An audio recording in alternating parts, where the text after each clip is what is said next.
Namatay ang isang lalaki sa Davao City matapos umanong barilin ng isang gwardya. Nag-ugat umano ang pamamaril sa pagtatalo dahil sa pagtatapon ng basura sa bakanting lote na binabantayan ng suspect. Makibalita tayo kay Tech Ocampo ng GMA Davao.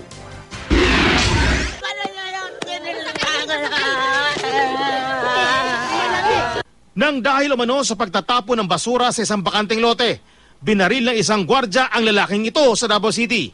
Kwento ng pamangkin ng biktima, sinita siya ng gwardyang nagbabantay sa lote tungkol sa pagtatapon niya ng basura. Nagsumbong siya sa kanyang tiyuhin. Kinausap daw ng biktima ang gwardya dahil sa ginawang paninita sa bata. Pero bigla raw bumunot ng baril ang gwardya. Ingo man ko sa kong angkol nga, kuwan daw na, gingnan ako nga, kol, ay lalagdulan na ako, naman ibaril. Nag-istoryahan nilang duwa.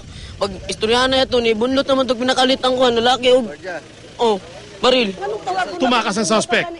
Pinapanagot ngayon ng mga kaanak ng biktima ang may-ari ng loteng binabantayan ng gwardya. Wala pang pahayag ang may-ari ng bakanting lote.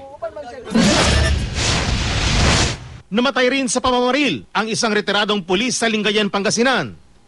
Sa investigasyon ng pulisya, galing sa sabungan ng biktima ng harangin at barilin ng isang nakamotorsiklo. May hawak ng saksi ang pulisya sa krimen.